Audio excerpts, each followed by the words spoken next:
If you are asking me as a professional, the question I am most interested in is, how long does it take for an erection to subside after orgasm? How long can the average guy stay erect?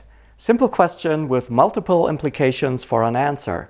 In this video, I will look at it from different angles. Most importantly, sexual arousal, right?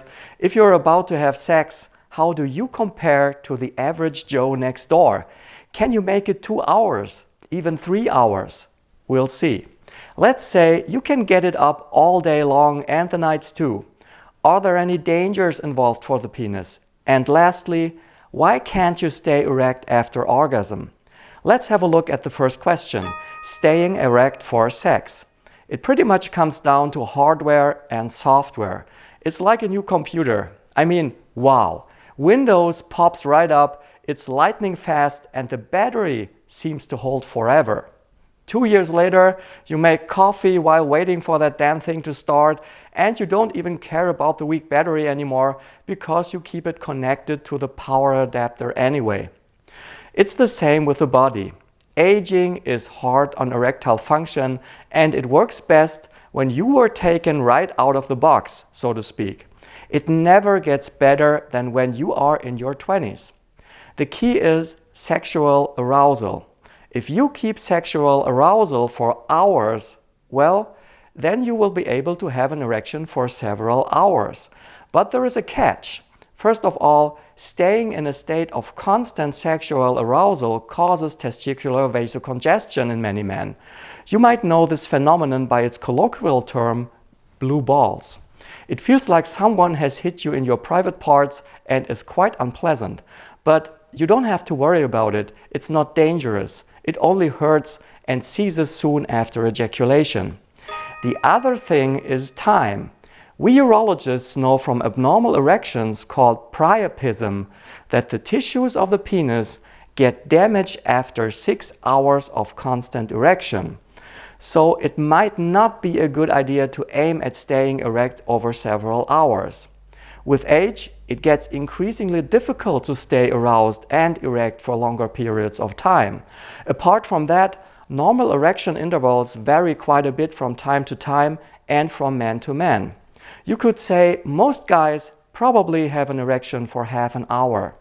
There is one thing some men don't know, and that is that the erection fades away after ejaculation. It's inevitable. It's not erectile dysfunction. The body then enters into a period which is called the refractory period.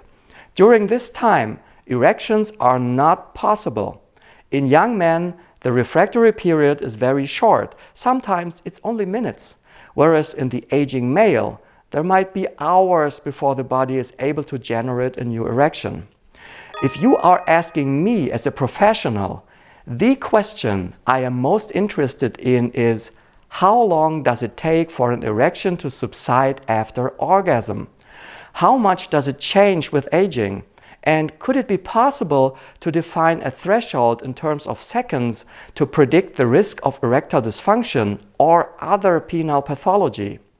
This is an exciting field of research because in the literature, this is more or less unknown territory. There is one study from 2005 which included the small number of 30 men. They tested the effects of Viagra, but since this was a double-blind placebo-controlled trial, we get to know how long it took for men in general to lose the erection after orgasm. It took about 2 minutes. I only could find one pilot study from the Netherlands from 2021, which explicitly looked into the time between orgasm and flaccidity. Stopwatch studies in 83 volunteers revealed an average 58 seconds until the onset of flaccidity with a standard deviation of 36 seconds.